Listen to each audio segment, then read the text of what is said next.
Hello. My name is Riley. This is my first time making a YouTube video, so I kind of don't know what I'm doing, but you know what? We are going to get the hang of it by the end of this. I feel like I'm kind of making a school project right now, but it's totally like my own free will. Like I'm doing this optionally. I guess a little bit about me. I love fashion, so that's kind of what this video is going to be about. Not kind of, that is exactly what this video is going to be about. So I really wanted to just focus on like my own opinions and takes on most recent fashion shows that we've seen. So the first one I really wanted to talk about was the Bottega Veneta Spring Summer 25 collection. And I have my handy Vogue runway app here. I have my Vogue runway app. I have my notebook. I have my glass of sparkling apple cider, Martinelli's. So we're gonna have a great time together. Okay. So when I first watched the collection on YouTube, of course, I mean, I'm just manifesting one day I'll get to be there front row with, you know, everyone else that gets to go front row fashion shows. Anyway, the first thing that came to my mind, I think, would be childlike wonder. And it's very prevalent when we're looking at all of these pieces that Matthew Blase has put together and all the different motifs. So according to my notes, I mean, the first motif that really caught my eye and made me think like, oh, this is supposed to be like playful and really resonates with just like the child inside of you, was when we saw the purple and blue Andiamo backpack that had the rabbits on the back lapel. I mean, that's super interesting. I've also never seen an Andiamo with a backpack strap. So that was, I mean, I think a first of this silhouette. And it was just really interesting. Like it was kind of an unexpected pop that came out around look 17. More things that I noticed was look number 26. He is holding it literally looks like a sack lunch, which is super cute. And a little, I mean, I would call it a violin case on the back. It's probably like the most expensive violin case that could ever exist, but like here it is. I mean, I'm not really well versed on violin case prices, so I don't know what they run for, but I'm sure if one's from Bottega Veneta with Intrecciato leather, it's going to be pricey. Anyway, it really resonates with like you're a kid walking home from school, you just had your band practice, but make it Bottega Veneta, which I mean, I love that. On look 27, we also have that same like sack lunch detailing. That lunch bag though, I believe that's full leather, which is calling back to their previous bags they've made, which are meant to look just like a brown paper bag, but completely made out of leather. I mean, that's what Bottega Veneta is really known for. It has this great craftsmanship in, it was really impressive. I mean, everything they make is really impressive, right? But their leather work, I think, really is exceptional and stands out, especially amongst, you know, a few other fashion houses that kind of slap their name or their label on a garment or a piece and just expect it to sell. Bottega really is a house that I admire because of the fact that I think they have a lot of pride in what they make, what they create, they're just very exceptional at what they do, and what they do best is leather craftsmanship. While we're still looking on look 27, I do love the like wrinkle detailing. I think it's so fun. I mean, they're playing back in with the bunny, and like just the entire outfit literally looks like they just like crumpled it up and then put it on, which is really fun. Like totally just like rolled out of bed. Again, very childlike in that manner.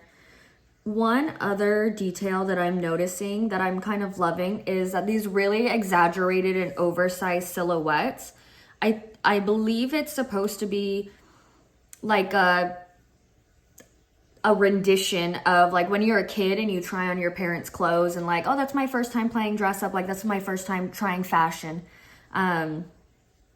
It's really, I mean, it's really cute. It's kind of different when it's on adults. I mean, it's not as cute and endearing, but like it's still just that idea of like, I don't know, I remember being little and trying on like my mom's shoes, and she has a really small size foot, so I was probably like, I don't know, like 9 when I could already fit in them.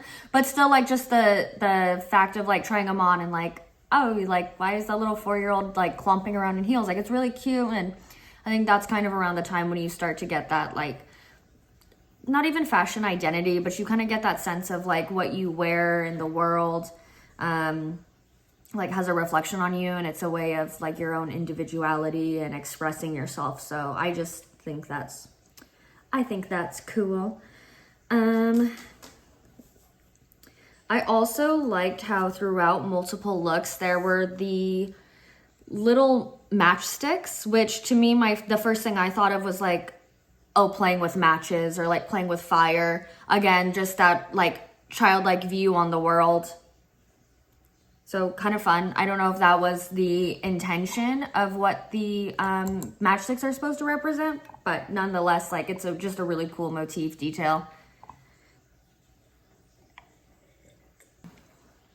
I did want to talk about the asymmetrical hemlines that we saw in quite a few of the looks, specifically on the women's wear pieces. It's very interesting. I don't know if it's going to diffuse and make its way into like standard retailers. I mean, the idea of having a pair of pants and like a pant leg sticking out, but then this kind of like asymmetrical hemline skirt also showing bare leg. Like it's a very interesting look. I think that it definitely takes I don't know. I think it's interesting. I definitely think it's interesting. Would I wear it? No, but I think it's really cool looking. My read on it is that it is like a statement about the current trends, I guess, in fashion. Like we see things that are long hemlines, baggy, oversized, that really just like kind of drowning in fabric look, versus Gucci did the really cute chic like micro shorts, the micro short trend. It's like Gucci, Miu Miu, they had them on their most recent runways.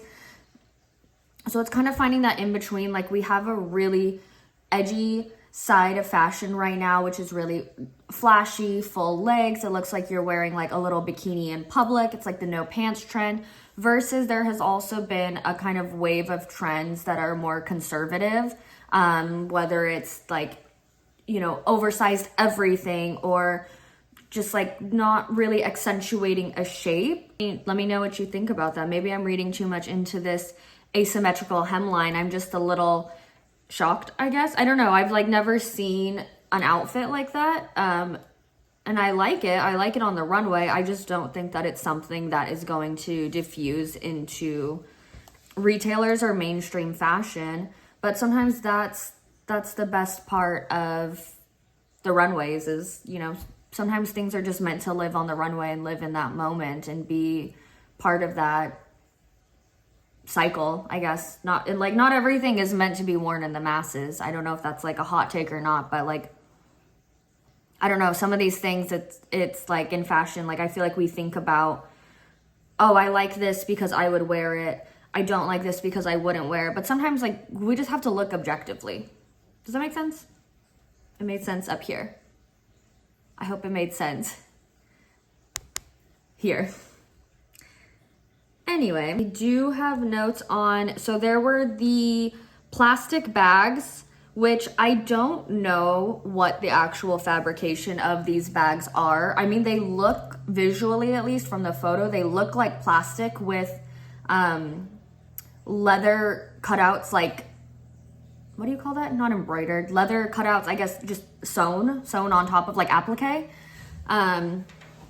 On top of these plastic bags, and it just made it really fun. It's really fun. And then there was the shot of the, let's see which look it is. There was a model carrying like a metal grocery basket. Look 55. Like, how insanely cool is that bag? It looks like a metal shopping cart from far away, or I guess a metal shopping basket. But when you look closer, it's definitely all made out of leather. That classic Bottega leather that we all know and love, with the silver grommets and detailing throughout the body. I just think it's really cool. It's really unique. It definitely reminds me of the, what is it? The Chanel Fall Winter 14, the supermarket Karl Lagerfeld fashion show.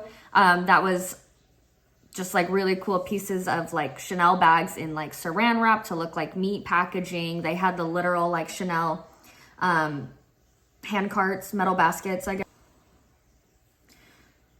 One thing I did like about this Bottega show was their usage of crochet. I don't know if crochet is something that they are really known for.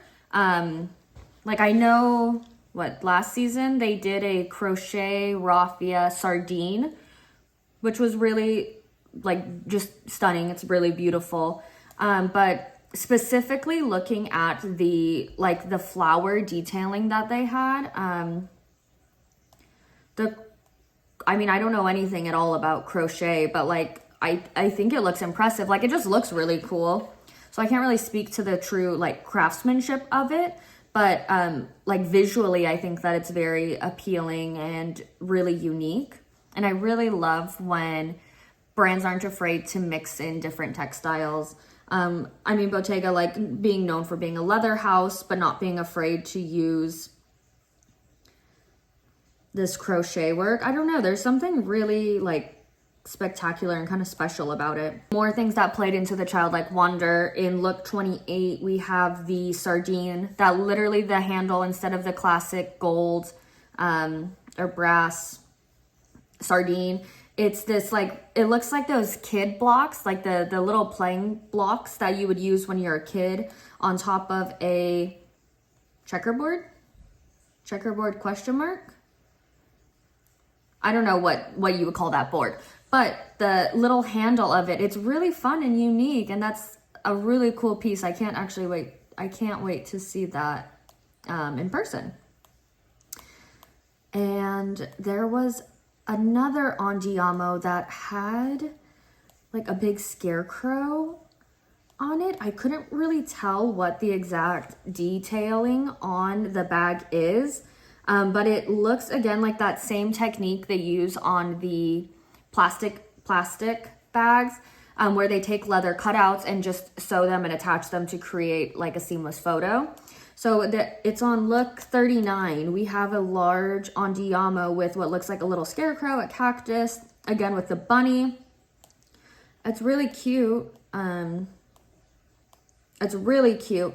It's definitely, I think my biggest takeaway is that this collection is for somebody that genuinely loves Bottega, that loves Matthew Blasi, someone that isn't really looking for maybe not timeless pieces. Like, I don't want to say anything offensive, because I do genuinely like, this is probably one of, if not my favorite fashion house right now.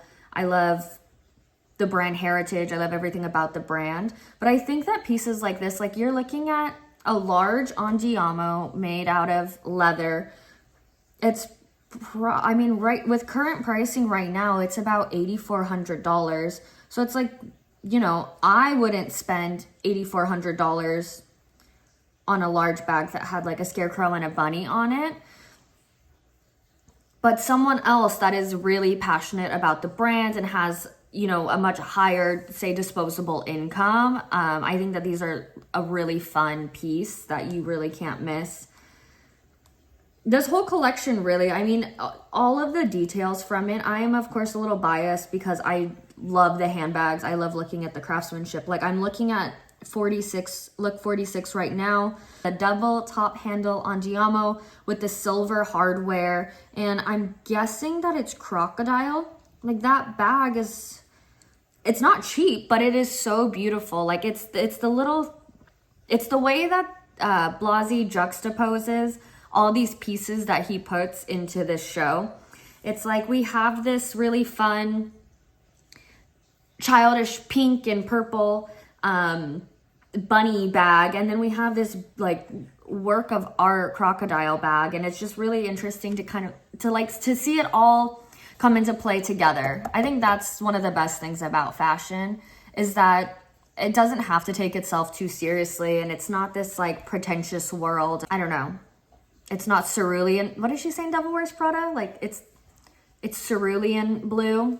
I haven't seen the movie in years. I don't know. Don't sue me. But it's not that serious. Like it never has to be that serious. I think that collections like this really just show like the creativity and the fact that fashion is actually a form of art. It's not really meant to like take itself too seriously. Okay, so my phone literally ran out of storage while I was trying to make the like last few minutes of that video. So I think that's like my cue to cut it. Like we're done. So yeah, I hope you enjoyed my read on the Bottega Veneta Spring Summer 25 show. I really want to be consistent and make a few more of these. I'll probably do a Loewe one next, and Celine, just because those are two brands that I feel really passionate about and that I love. So I hope you enjoyed. I will talk to you next time soon. Okay, bye.